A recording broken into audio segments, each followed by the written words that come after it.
कब्रिस्तान की इफ्तिताह कर रहे हैं तो उसी के और उसके लिए भी मैनेज और मेयर और ये खड़े होते हैं। उन्होंने फैसला कर लिया है कि हमने जिंदों को कोई सहूलत नहीं देनी, शायद मुर्दों को कोई दे दे। ये जिनके इशारों पर वोट देने के फैसले करते हैं, अगर उन्होंने नजरें फेर ली तो ये इनकी जिंदों पे भी लानत भेजेंगे, इनके मुर्दों पे भी लानत। गरीब लोगों के नाम पे जो पैसे आए और फिर जिस तरह उसमें बंदर बांट की गई, जिन लोगों ने इनको करप्शन का लाइसेंस दिया है वो इनसे बड़े मुजरिम। डीसी की डीसी शिप में उसके जिले में एक पटवारी जो है वो तहसील का निजाम चला रहा हो, इससे ज्यादा शर्म की बात हो सकती है? उनको तो आपने हुकूमतें दे दी हैं, उनको तो आपने वज़ीर आला बना दिया है।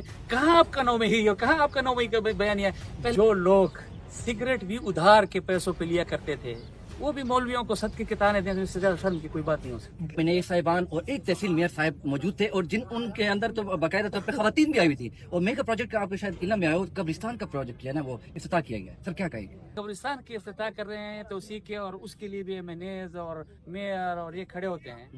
तो मेरे ख्याल में इन्होंने फैसला कर लिया है कि हमने जिंदों को कोई सहूलत नहीं देनी, शायद मुर्दों को कोई दे दे।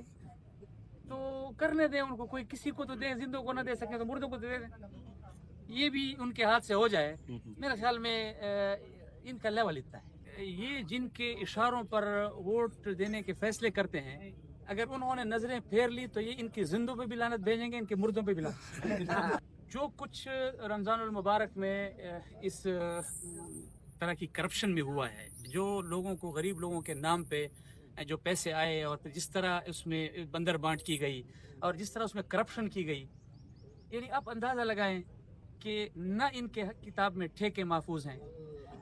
अब ठेके जो है डेरा इस्माइल खान के तमाम जो हमारे हलके हैं उनके फंड्स को उठाकर एफआर में दे दिया गया कि यहाँ के फंड्स अगर होंगे तो उनके तो कोई पूछने वाला होगा, उस पर कोई काम करने वाला होगा। अगर आप अरबों रुपए के प्रोजेक्ट्स जो है वो आप ले जाएंगे एफआर में, और एफआर खान एफआर में, एफआर टांक में, और फिर वहाँ पर अपनी मर्जी के मुताबिक जो है वो लोगों को देंगे और फिर कुछ भी नहीं करेंगे, तो ये पैसे कमाने के तरीके हैं। तो न ठेके इनसे महफूज, न 10,000 रुपए इनसे महफूज नहीं है।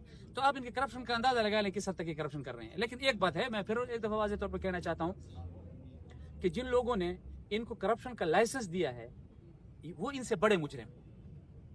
जिन लोगों ने सौदे की बुनियाद पर इनको वज़ारत आला दी है वो इनसे बड़े मुजरिम। और वज़ारत आला भी इसी बुनियाद पर दी है कि आप हमारे साथ सौदा करें और फिर हमारे साथ सौदा करने के बाद आपको खुली छुट्टी है। आपने कब्रिस्तानों में जाकर लूटमार करनी है तो वो भी करें, आपने जिंदों में लूटमार करनी है तो वो भी करें, आपने ज़कात के पैसों में करप्शन करनी है तो वो भी करें। तो ये हाल है यहाँ पर इस वक्त जो कुछ हो रहा है।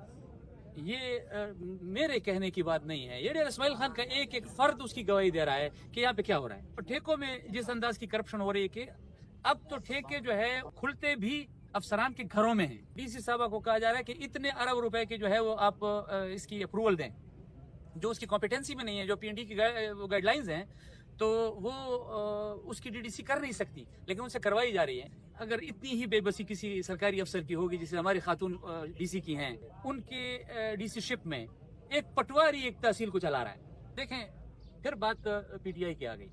पीटीआई में कुछ लोग होंगे जो ये कहेंगे कि जी अच्छा नहीं है, हो गया। जिस तरह हमारे मैम ने कठपुतली वज़ीर आला का भी मैंने एक इंटरव्यू देखा था, तो ये खुद नहीं कहते, इनसे कहलवाई जाती है। आप किसी पीटीआई वाले से पूछें तो वो आपको शायद ये जवाब नहीं देगा जो कठपुतलियां देंगी आपको। लेकिन एक बात है कि एस्टेब्लिशमेंट किस जगह पर खड़ी होगी, रियासत कहाँ खड़ी होगी। जिन लोगों के बारे में रियासत का बयानिया ये था कि ये 9 मई के मुजरिम और ये हैं और उन्होंने ये किया है, रियासत के साथ गद्दारी की है, उनको तो आपने हुकूमतें दे दी हैं, उनको तो आपने वज़ीर आला बना दिया है। कहाँ आपका 9 मई और कहाँ आपका 9 मई का बयानिया है? पहले भी इन्होंने लोगों अवाम के साथ अपनी रियासत के साथ गपशप लगाई थी, अभी वही काम करते हैं। लेकिन अगर मैं बड़े सॉफ्ट से अल्फाज में भी बात करूँ, आप डेरे के लोग हैं, जो लोग सिगरेट भी उधार के पैसों पे लिया करते थे वो भी मौलवियों को सदके के ताने दें, तो इससे ज्यादा शर्म की कोई बात नहीं हो सकती।